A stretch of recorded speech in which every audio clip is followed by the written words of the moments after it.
থেকে আমাদের যে হুকুম দিবে আমরা যেন বিনা দলিলে সেই হুকুম মানতে পারি।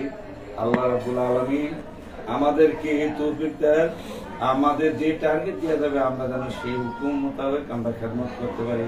এই বলে আমি আমার বক্তব্য সমাপ্ত করলাম। আসসালামু আলাইকুম।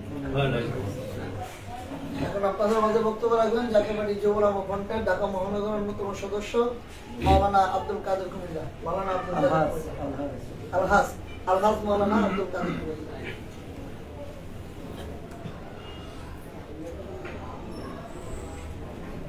বিসমিল্লাহির রহমানির রহিম।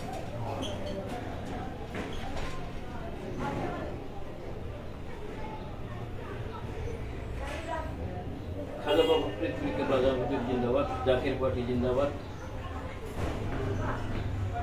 যুব উলামা ফ্রন্ট জিন্দাবাদ। আজকের মিশন সভার সম্মানিত মিশন প্রধান, সম্মানিত সভাপতি, মিশন সদস্যবৃন্দ, আমার প্রান্তীয় জাকের মেয়েরা, আমরা প্রতি বছরই মিশন উপস্থিত হই। মহাপবিত্র বিশ্ব শরীফ আমাদেরকে উদযাপন করতে হয়, খেদমত করতে হয়, খেদমতি বরকত, খেদমতি রহমত।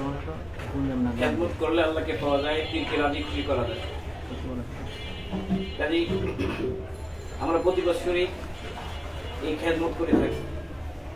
ঈশ্বরী খাজা পরিকল্পনা জীবন দশায় অবশ্যই কিভাবে উদযাপন করতে হবে উনি আমাদেরকে হাতে কলমে শিক্ষা দিয়ে গেছেন।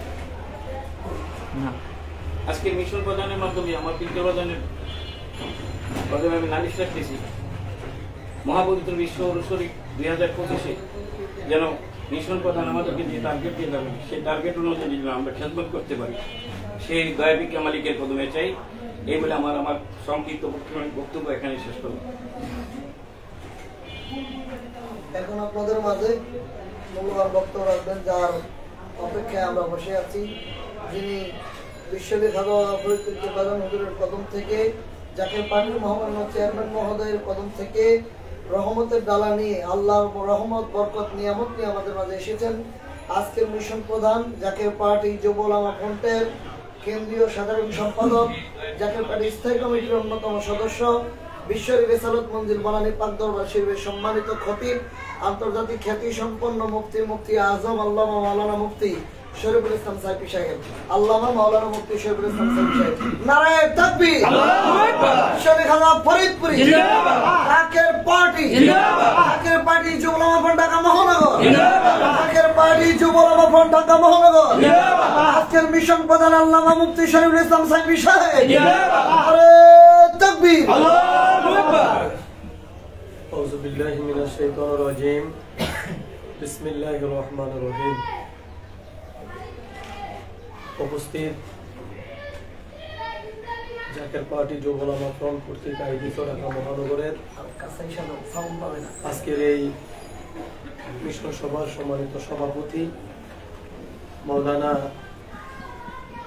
মাইনুদ্দিন আহমেদ আনসারী, উপস্থিত আছেন ঢাকা মহানগর যুব উলামা ফ্রন্টের সম্মানিত নেতৃবৃন্দ, উপস্থিত আছেন আমার বাবার প্রবীণ জাকিরান আশেখান আমার ভাইয়েরা, সকলের প্রতি আমার আন্তরিক সালাম। আসসালামু আলাইকুম ওয়া রাহমাতুল্লাহি ওয়া বারাকাতুহু। মহাপবিত্র বিশ্ব শরীফ 2025, এই মহাপবিত্র বিশ্ব শরীফকে বিশ্ব ইসলামী মহাসম্মেলনে জাকির পার্টির মহামান্য চেয়ারম্যান মহোদয় রূপান্তরিত করলেন। যে ইসলামী মহাসম্মেলন থেকে বিশ্ববাসীকে শান্তির বার্তা, মুক্তির বার্তা প্রদান করা হবে। বিশেষ করে বাংলাদেশের 17 কোটি মুসলমানদের জন্য এক ঐক্যের আহ্বান হিজবুল্লাহর ইমাম জাকির পার্টির মহামান্য চেয়ারম্যান মহোদয় করবেন।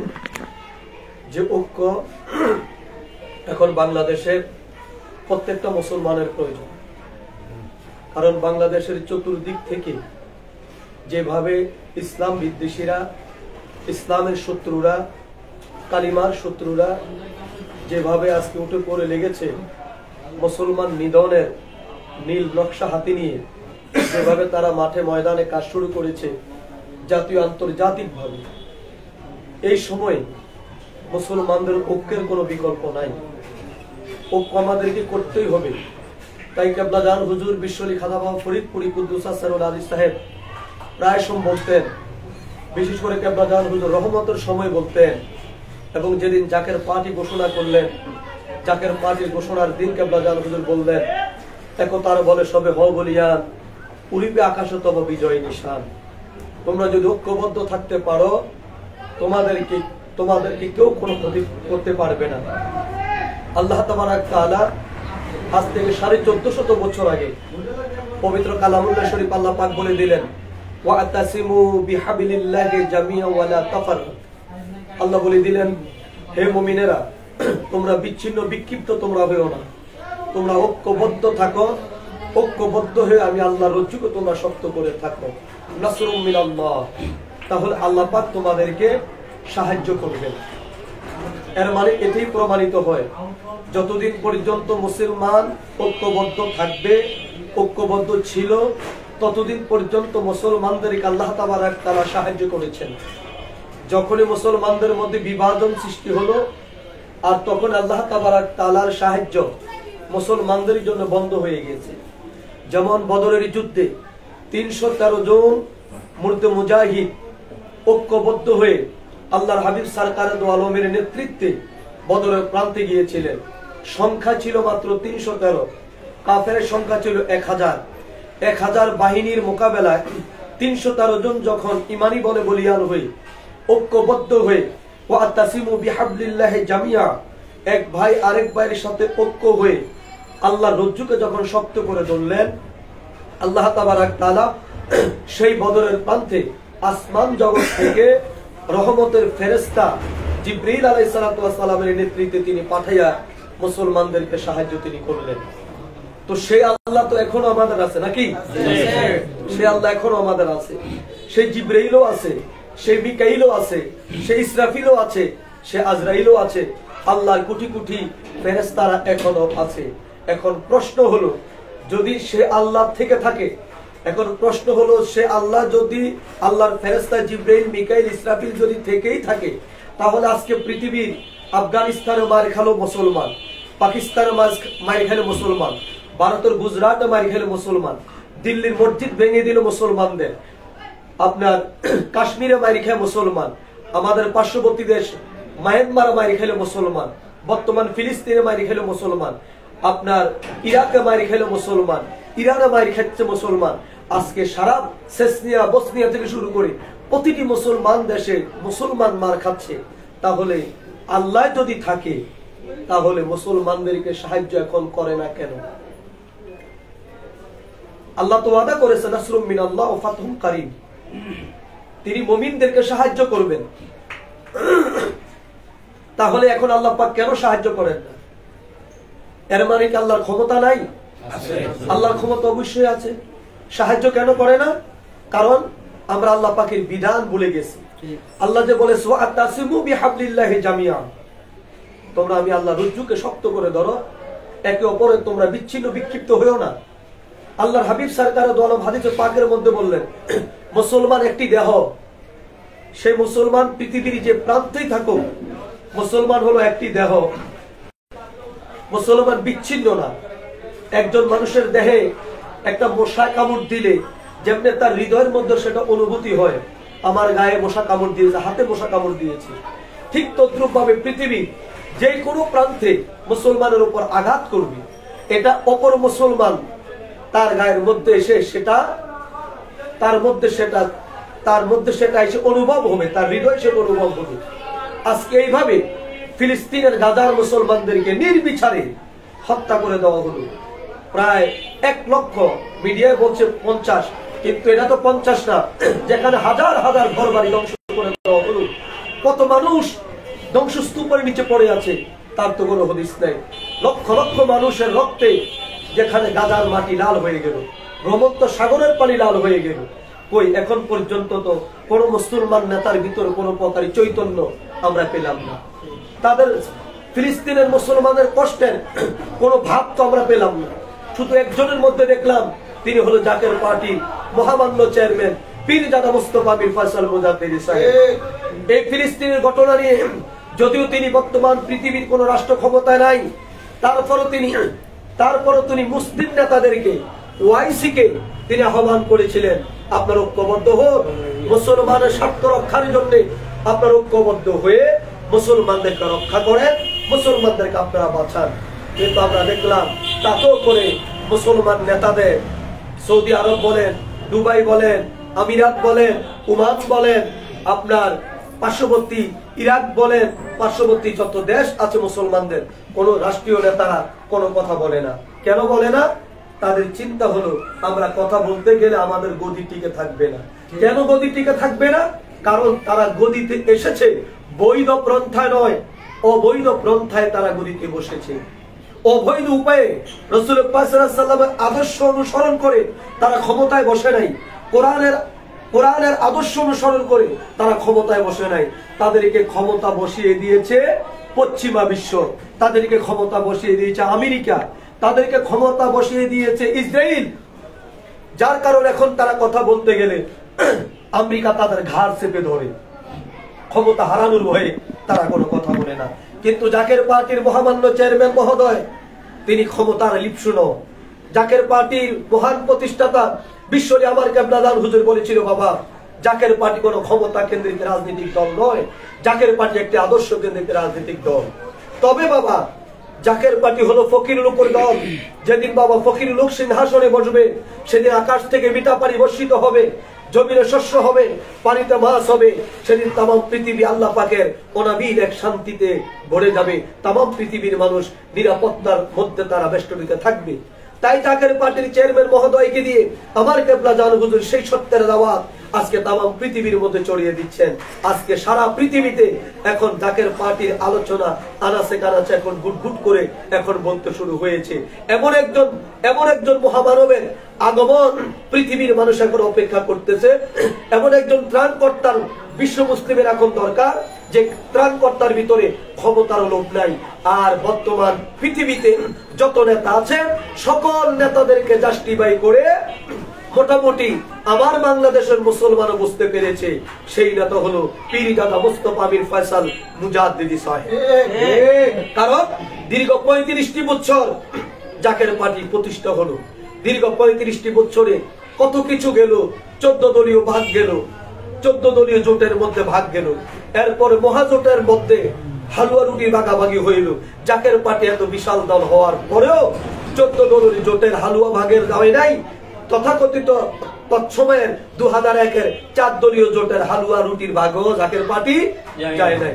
অথচ আমরা দেখলাম 14 দলীয় জোটের সাথে ঢুকে যারা একটা মেম্বার হওয়ার যোগ্য না, 14 দলীয় জোটের মধ্যে ঢুকে তারা মন্ত্রী তারা হয়েছে।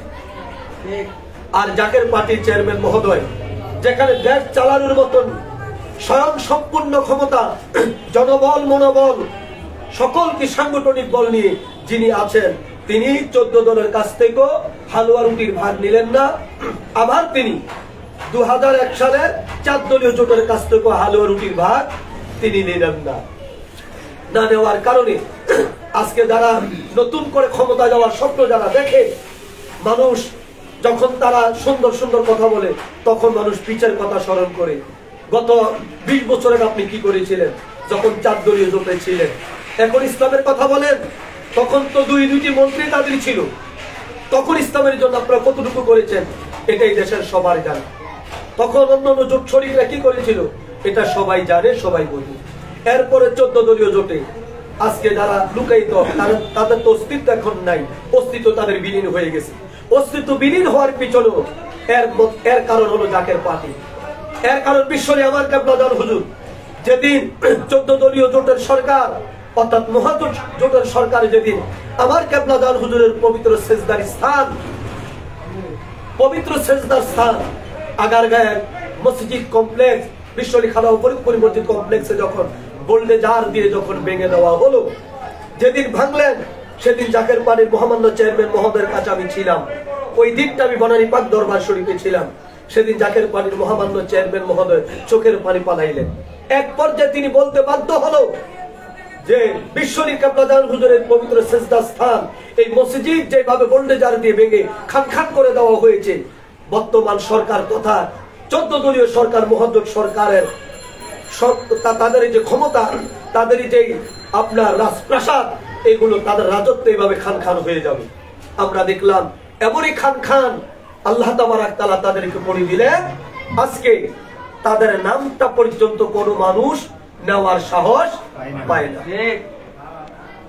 যারা ধাম্বিকতার সাথে 40 সাল পর্যন্ত ক্ষমতা থাকার গল্প আমাদেরকে শুনাইতেন, আজকে তারা আমি আওয়ামী লীগ করেছি, অথবা আওয়ামী লীগ না, আমি জাতীয় পার্টি করেছি, জাতীয় পার্টি বলার লোকটাও এখন নাই। হাসানুল্লাহ কিনু মিনু যারা আছে তাদের তো অস্তিত্বই নেই। এর মানে আল্লাহর ওলিদের সাথে যদি কেউ গাদ্দারি করে, আল্লাহর ওলিদের সাথে যদি কেউ বেয়াদবি করে, আল্লাহ তাবারাক তাআলার ঘোষণা মান আদালি ওয়ালিয়ান ফাকাদ আযানতু বিল হক। আল্লাহ পাক বলেছে আমি আল্লাহ তাদের সাথে জিহাদ ঘোষণা করি। কেমন জিহাদ ঘোষণা? এটা এই দেশের 18 কোটি মানুষকে আমার আল্লাহ একেবারে হাতে কলমে দেখিয়ে দিবেন। বিশ্বলীর সাথে গাদ্দারি, বিশ্বলীর পবিত্র মসজিদ ভেঙে দেওয়ার গাদ্দারি যারা করল, এবং বিশ্ব জাকের মঞ্জিলকে অজুহাত দিয়ে খান খান করে দেওয়ার ষড়যন্ত্র যারা করল, তারা ভাবলেন হয়তো জাকের মঞ্জিল এবং আফরিদুল হুজুর আওলাদেরা হয়তো তারা ক্ষমতা লুকবি, এক ভাই আরেক ভাইয়ের মাথায় বাড়ি দিবে, এক ভাই আরেক ভাইকে গালি দিবে। যেমনি ভাবে তাবলিগ জামাতকে 2 ভাগ করে দিল, দিছে না? তাবলিগ জামাতকে 2 ভাগ করে দিল, যেমনি ভাবে হেফাজতে ইসলামকে ধ্বংস করে দিল, যেমনি ভাবে জাতীয় পার্টিকে রোশন এরশাদ দিয়া, এরপরে আপনার জিএম কাদের দিয়া 2 ভাগ করে দিল, যেমনি ভাবে বিএনপিকে তছনছ করে দিল, যেমনি ভাবে জামাতকে ফাঁসি দিয়ে জামাতের নেতাদেরকে ধ্বংস করে দিল। তারা তৎকালীন প্রধানমন্ত্রী শেখ হাসিনা আওয়ামী লীগ নেত্রী ভাবিছিলেন যে জাকের পার্টিকে, বিশ্ব জাকের মঞ্জিলকে এমনি ভাবে খান খান করে দিবে, কিন্তু তিনি জানতেন না জাকের পার্টি তথাকথিত কোন নেতার নেতৃত্বে চলে না। জাকের পার্টি বাংলাদেশের তথাকথিত কোন ব্যক্তির সৃষ্টি না, জাকের পার্টির সৃষ্টি হলো বিশ্বনী আমার কেবলাদার হুজুর খাজা বাবা ফরিদপুরি কুদ্দুস আসরুল আজিজ সাহেব। এটা ভাঙা সম্ভব নয়। বিশ্ব জাকের মঞ্জিল ভাঙার জন্য, বিশ্ব জাকের মঞ্জিলের সেই 1354 বাংলা থেকে শুরু করে অদ্যবধি পর্যন্ত কত ষড়যন্ত্র গেল, রাষ্ট্রীয় ষড়যন্ত্র, আঞ্চলিক ষড়যন্ত্র, পীর মাশায়েখদের ষড়যন্ত্র, বক্তাদের ষড়যন্ত্র, সন্ত্রাসীদের ষড়যন্ত্র, কোন ষড়যন্ত্র দিয়েই বিশ্ব জাকের মঞ্জিলকে ভাঙতে পারে না। জাকের পার্টির চেয়ারম্যান মহোদয় যখন এই অবস্থা দেখলেন, মেজুব মিয়া ভাইজান মুজাদ্দিদি সাহেব যখন দেখলেন ষড়যন্ত্র চলছে, তখন 2 ভাই কৌশল করেই 2 জায়গায় অবস্থান করলেন। 2 ভাই এক এবং অভিন্ন। কারণ কেবলাদার হুজুর নসিহত শরীফে বলে দিয়েছে, বাবা আমার বড় সাহেবজাদাকে আমি এই দায়িত্ব দিলাম, সে বিশ্ব জাকের মঞ্জিল এই দরবার শরীফ থেকে, এই খানকা শরীফ থেকে তিনি তরিকতার তালিম তানকিন তিনি দিবেন। আর মেজু ভাইজান মুজাদ্দিদি সাহেবের কথা লিখতে গিয়ে তিনি বললেন তিনি সারা দেশ ব্যাপী আমার মুরিদানদেরকে নিয়ে মিটিং মিছিল এবং বিশ্বব্যাপী সত্য ইসলামের দাওয়াত তিনি দিবেন। এরপর কেবলাদার হুজুর বললেন, বাবা মূলত 2টি কাজ মূলত একই। এর মানে 2টি কাজ বাহিরে থাকুক আর ভিতরে থাকুক, 2 জন মূলত এক এবং অভিন্ন। কেবলাদার হুজুর সেই ভবিষ্যৎবাণী তিনি আমাদেরকে করে গেলেন। সেই ভবিষ্যৎবাণী অনুযায়ী আমরা দেখলাম আসলেই মিয়া ভাইজান যেখানে থাকুক আর মেজু ভাইজান যেখানে থাকুক, উনি স্পষ্ট বলে দিয়েছে খেজুরের বিচি এটা যেমন উপর দিয়ে ফাঁক দেখা যায়, কিন্তু মূলত সেটা ফাঁকা নয়, এটা একসাথেই থাকে। তদ্রুপ জাকের পার্টির মহামান্য চেয়ারম্যান মহোদয় এবং মিয়া ভাইজান মুজাদ্দিদি সাহেব তিনারা এক এবং অভিন্ন ছিলেন, আছেন। ইনশাআল্লাহ অচিরে সেই বিজয় নিশান নিয়ে আমার কেবলাদার হুজুর আওলাদ জাকের পার্টির চেয়ারম্যান মহোদয়ের পবিত্র নেতৃত্ব নিয়ে সত্যের পতাকা নিয়ে বাংলার আকাশে কালিমার পতাকা উত্তোলন করা হবে। এই কালিমার পতাকা কেউ অস্তমিত করে রাখতে পারবে না। কেবলাদার হুজুর স্পষ্ট বলেছে, বাবা এই দেশে কোন রাজনৈতিক দল থাকবে না, এই দেশে কোন রাজনৈতিক দল থাকবে না, এদেশ নেতা শূন্য হবে, নেতৃত্ব শূন্য হবে। আমার আগে আমার মাওলানা মানিউদ্দিন আহমেদ বলছিলেন যে মাঝিবিহীন নৌকা যেমনি ভাবে কোন কুলকিনারা পায় না, আজকে বাংলাদেশ এমন হয়ে গেছে, মাঝিবিহীন হয়ে গেছে, আর বাংলাদেশের কোনো মাঝি এখন নাই। এটা কেবলাদার হুজুরের ভবিষ্যৎবাণী। জাকের পার্টির চেয়ারম্যান মহোদয় উনি ক্ষমতার জন্য লালায়িত না, ক্ষমতার জন্য কারো কাছে হাত পাতে নাই, কিন্তু আল্লাহ তাবারক তাআলা তেনাকে ক্ষমতা দিবেন। কিভাবে দিবেন? ওনাকে দায়িকা আইনা ওনাকে ক্ষমতা দেওয়া হবে। কিভাবে দিবেন? তার একটি উদাহরণ, তার একটি মিসাল আল্লাহ তাবারক তাআলা তো 5 আগস্টে আমাদেরকে দেখিয়ে দিলেন। দেখান নাই? কথা বলেন, দেখাইছেন কি? দেখিয়ে দিয়েছেন। ডক্টর ইউনূসের কি আছে? ডক্টর ইউনূসের কোন সংগঠন আছে? কিছুই তো তার নাই। আছে কিছু? কোনো কিছুই তো তার নাই। কিন্তু হাজার লোকের রক্তের বিনিময়ে যখন 5 আগস্টে অত্যাচারী শাসক যখন পালাইতে বাধ্য হলো, যখন বাধ্য হলো, 5 থেকে 8 দিন 8 তারিখ পর্যন্ত ছাত্ররা অপেক্ষা করলো। কেন অপেক্ষা করলো? ডক্টর ইউনূসের আগমনের জন্য, আসার জন্য অপেক্ষা করলো। এখন ডক্টর ইউনূসকে যদি আল্লাহ যদি এইভাবে বসায় দিতে পারে, ডক্টর ইউনূসের মতন লোকেরা যদি আল্লাহ এইভাবে বসায় দিতে পারে, আল্লাহর মনোনীত মহান পুরুষ যিনি, এই যুগের আমিরুল মুমিনিন যিনি, যার হাত দিয়ে আল্লাহ তাবারক তাআলা পৃথিবীর বুকে ইসলামের বিজয় জাঙ্গা উড়াবেন, যার হাত দিয়ে বাংলাদেশের সংসদে কালিমার পতাকা উড়াবেন, আমার আল্লাহ কি জাকের পার্টি চেয়ারম্যান মহোদয়কে এইভাবে ডাইকা আইনা বসিয়ে দিতে পারেন না? কথা বলেন, পারেন কিনা? এইভাবে তিনি বসিয়ে দিতে পারেন। এটাই বাস্তবতা। কুল্লিল্লাহুম্মা মালিকাল মুলক তুতিল মুলক। আল্লাহ যাকে চান ক্ষমতা দান করেন, আল্লাহ যাকে চান ক্ষমতা থেকে গাদ ধরে তিনি তাড়িয়ে দেন। সুতরাং সেই জাকের পার্টির চেয়ারম্যান মহোদয় আমাদেরকে যে আহ্বান করলেন দেশব্যাপী ঐক্যবদ্ধ হওয়ার জন্য, এখন ঐক্যের সময়, এখন বিভাজনের সময় না, এখন মুসলমানদের অস্তিত্ব রক্ষার সময়। মুসলমানদেরকে আজকে ফিলিস্তিনে গাজার মুসলমানদেরকে যেভাবে নির্বিচার হত্যা করা হচ্ছে, এগুলো শোনার পরে আমাদের কাছে কি ভালো লাগে? না, আমাদের কাছে ভালো লাগে না। অন্য জায়গায়, অন্য দেশে শিশুদেরকে হত্যা করে আমরা বাংলাদেশে বসে বসে আমরা কাঁদি। বুঝেন, এই ঘটনা যখন বাংলাদেশে শুরু হবে, এই ঘটনা যখন আপনার পাশের বাড়িতে শুরু হবে, এই আক্রমণ যখন আপনার পাশের ঘরে শুরু হবে, আপনার সামনে যখন এই দেশের মানুষকে হত্যা করা হবে, জবাই করা হবে, সেদিন আপনার আমার অবস্থাটা কি হবে? সেদিন অবস্থাটা কি হবে? জাকের পার্টির চেয়ারম্যান মহোদয় একদিন তিনি বললেন যে ফিলিস্তিনের মতো বাংলাদেশকে একটি খেলার মাঠ তৈরি করার জন্য আজকে ইহুদি নাসারা ইসলাম দুশমনরা আজকে উঠে পড়ে তারা লেগেছে। সুতরাং এই মুহূর্তে বাংলাদেশের 17 কোটি মুসলমান ঐক্য হওয়া চাই। আর অন্যান্য হিন্দু ধর্মাবলম্বী যারা আছে, বাংলাদেশে যদি যুদ্ধ লাগে, বাংলাদেশের প্রায় 1 কোটি হিন্দু, তাদেরকে ভারত নেওয়ার জন্য, ভারত তাদেরকে হয়তো নিবে, যেহেতু ভারত একটি হিন্দু অধ্যুষিত দেশ, পার্শ্ববর্তী আমাদের দেশ। ভারতরা নয় তারা চলে গেল, হিন্দুরা না হয় চলে গেল ভারতে, কিন্তু বাংলাদেশের চতুর্দিক তাকিয়ে দেখেন, একজন মুসলমান নেওয়ার মতো বাংলাদেশের আশেপাশে কোন বন্ধু রাষ্ট্র আছে? কোন মুসলিম রাষ্ট্র আছে? কোন মুসলিম রাষ্ট্র নাই। যারা আছে মুসলমানদেরকে জবাই করার দাও ছুরি নিয়ে তারা বসে আছেন। একমাত্র মুসলমানদের আটলান্টে, আমাদের বঙ্গোপসাগরে ঝাঁপ দিয়া মরা ছাড়া মুসলমানের কোন আর উপায় নাই। কিন্তু যদি মুসলমান আমার কেবলা জান হুজুরের এই সত্য পতাকার নিচে আসে, যদি জাকের পার্টির মহামান্য চেয়ারম্যান মহোদয়ের নেতৃত্ব তারা গ্রহণ করে, তিনি অভয় দিয়ে বলেছেন, দৃঢ়তার সাথে তিনি বলেছেন যে আমার কেবলা জান হুজুর এই পতাকার নিচে যারা থাকবে, এই পতাকার নিচে যারা আশ্রয় নিবে, যদি 70 হাত জলোচ্ছ্বাস হয়, 70 হাত জলোচ্ছ্বাসের নিচে, পানির নিচে যদি আমার পীরের কোন একজন মুরিদ থাকে, জাকের পার্টির কোন নেতা কর্মী থাকে, আল্লাহ তাবারক তাআলা তাকে 70 হাত পানির নিচেও তাকে আল্লাহ পাক হেফাজত করবে। আমিন, আমিন। আরে তাকবীর, আল্লাহু ফরিদপুরি জাকের পার্টি, পবিত্র বিশ্ব রশরি, আজকের মিশন জাকের পার্টি যুবলা মামা ঢাকা মহানগর। আরে তাকবীর, আল্লাহু আকবার। সুতরাং জাকের পার্টির ছাড়া কোনো বিকল্প নাই। আগামীর দিন জাকের পার্টির দিন। আমাদের দেশে এখন মসজিদ মাদ্রাসাগুলো হাজার হাজার আলেম ওলামা, ঠিক না? আলেম ওলামা, আলেম ওলামার আজকে বিচ্ছিন্ন বিক্ষিপ্ত, আলেম ওলামার আজকে ফতোয়া নিয়ে বিচ্ছিন্ন বিক্ষিপ্ত। আবার এক শ্রেণীর আলেম ওলামা আছে, তারা কখনো রাজনৈতিক প্ল্যাটফর্মে আসতে চায় না, রাজনীতি তারা করতে চায় না। কেন করতে চায় না?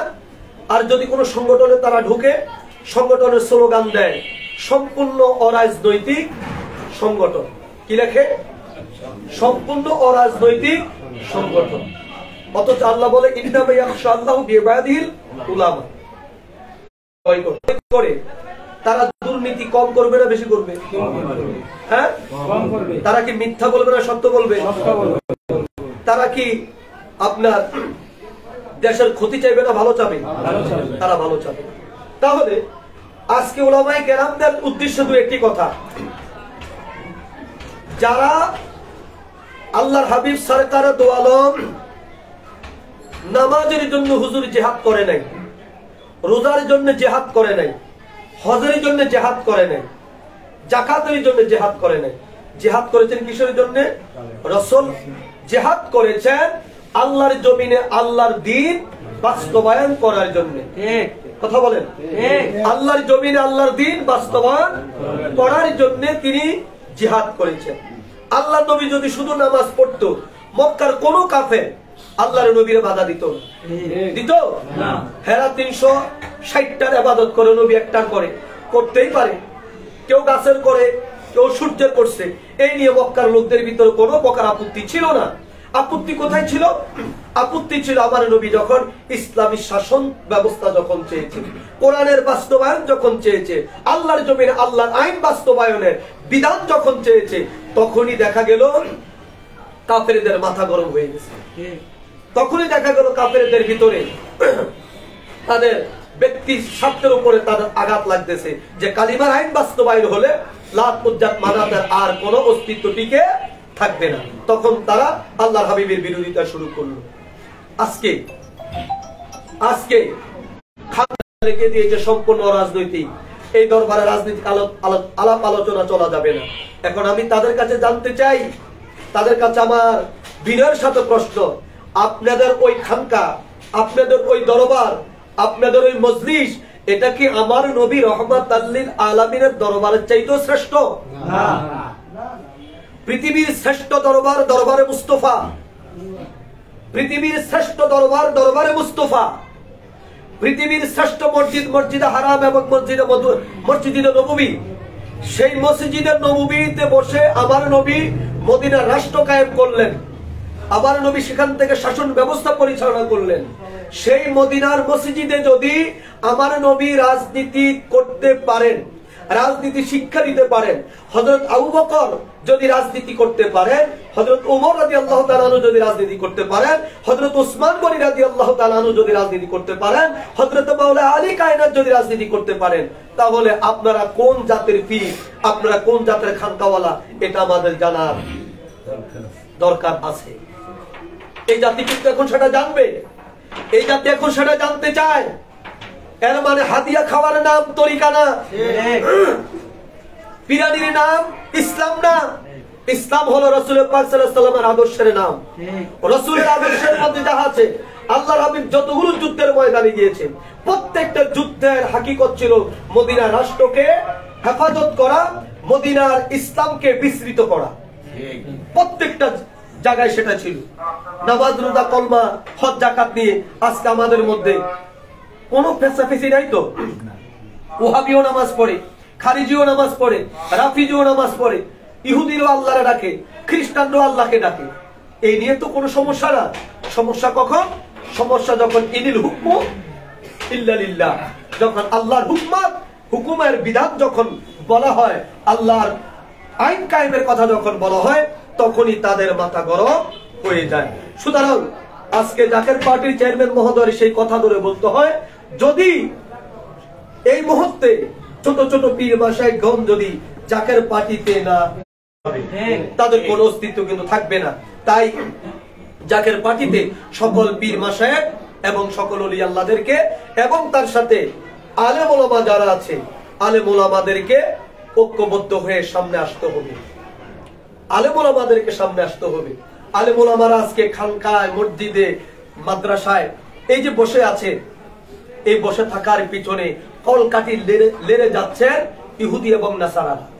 কারণ তারা দেখেছে আলেমরা যদি মাঠে থাকে, তাহলে জালেমদের আর কোনো ক্ষমতা থাকে না, জালেমদের আর নেতৃত্ব চলে না। তাই তারা আলেমদেরকে অর্থ দিয়া, ক্ষমতার লোক দিয়া, আরামের গদি দিয়া আলেমদের কাছে তারা বসিয়ে দিয়েছেন। খানকা, মসজিদ, মাদ্রাসায় বিভিন্ন জায়গায় তাদেরকে বসিয়ে দিয়েছে। সুতরাং আলেম ভাইদেরকে আমি অনুরোধ করব, আসুন আল্লাহকে পাওয়ার জন্য। আল্লাহ বলেছেন আলেমরা আল্লাহকে বেশি ভয় করে। যদি আল্লাহকে বেশি ভয় করে আমরা থাকি, তাহলে রসুলের আদর্শ কথারে আমাদের ভয় কিসের? রসুলের নিয়মে রাষ্ট্র কায়েম করতে আমাদের ভয় কিসের? আল্লাহর হুকমত জমিনে বাস্তবায়ন করতে আমাদের ভয় কিসের? আর যদি আপনাদের ভয় হয়, তাহলে বুঝতে হবে এখনো আপনারা আলেম হতে পারেন নাই। কারণ আলেম রাষ্ট্র ক্ষমতাকে ভয় পায় না, আলেম বিশ্ব নেতৃত্বকে ভয় পায় না, আলেম ভয় পায় শুধু ইন্নামা ইয়াখশাল্লাহু বিইবাদিল উলামা। আলেমরাই আল্লাহকে বেশি ভয় করে। আলেমরা যাকে ভয় করে তিনি হল আমার আল্লাহ। তিনি কে? আল্লাহ। তাই সে আলেমদের আলেম যিনি ছিলেন, তিনি ছিলেন বিশ্বলি আমার কেবলাজান হুজুর খাজা বাবা ফরিদপুর। যার কারণে নির্বিঘ্নে হাজার বাধার মুখে আমার কেবলাজান হুজুর জাকের পার্টি করে তিনি মাঠে ময়দানে তিনি নামলেন। কেবলাজান হুজুরকে প্রশ্ন করা হয়েছিল যে হুজুর, যেখানে রাষ্ট্রপ্রধান আপনার কাছে হাতিয়া নিয়ে আসে, প্রেসিডেন্ট এরশাদ, প্রেসিডেন্ট জিয়াউর, এরপর প্রধান বিচারপতি আব্দুল সাত্তারের মতো লোক আপনার দরবারে এসে যখন খেদমত করে, আপনার আবার রাজনীতি করার কি দরকার ছিল? প্রেসিডেন্ট এরশাদ বলেছিল হুজুর আপনার আবার রাজনীতি করার কি দরকার ছিল? কিন্তু প্রেসিডেন্ট এরশাদের রাজনীতি আর আমার কেবলাজান হুজুরের রাজনীতি তো এক না। প্রেসিডেন্ট এরশাদ রাজনীতি করেছে, জিয়াউর রহমান রাজনীতি করেছে পৃথিবীর বিভিন্ন পরাশক্তির দিকে তাকায়া। তারা মূলত আল্লাহর দিকে দাবিত হয় নাই। কেবলাজান হুজুর রাজনীতির আমাদেরকে প্ল্যাটফর্ম খুলে দিয়েছেন আল্লাহর জমিনে আল্লাহর আইন বাস্তবায়ন করার জন্য। সুতরাং সেই বিশ্বরী আমার কেবলাজান হুজুরের মহাপবিত্র বিশ্ব পুরুষ শরীফ তথা বিশ্ব ইসলামী মহাসম্মিলনে আমাদেরকে ঐক্যবদ্ধ হয়ে খেদমত সহকারে আমাদেরকে যেতে হবে। প্রতি বছরের ন্যায় জাকের পার্টি যুব উলামা ফ্রন্ট ঢাকা মহানগর প্রতি বছরই ভালো খেদমত তারা করে। মাওলানা মাইনুদ্দিন আহমেদ আনসারী এবং মুফতি মাওলানা মুর্তুজা ইবনে মুস্তাফা সালিহি তাদের নেতৃত্বে ভালো খেদমত সবসময় করে থাকে। আমি আশা করি এই বছরে ইনশাআল্লাহ সর্বোচ্চ খেদমত এবার ঢাকা মহানগর যুব উলামা ফ্রন্ট তারা করবে। মালিকের কাছে আমি সেই দয়া ভিক্ষাছে আমি আপনাদের সকলের প্রতি মালিকের সকলের জন্য মালিকের কাছে খাস দয়া, খাস তাওয়াজ্জু, খাস ইফতিহাদি কামনা করে আমি আমার বক্তব্য এখানে শেষ করলাম। ওয়া আখিরি দাওয়ানা আলহামদুলিল্লাহি রাব্বিল আলামিন। আসসালামু আলাইকুম ওয়া রাহমাতুল্লাহি ওয়া বারাকাতুহু।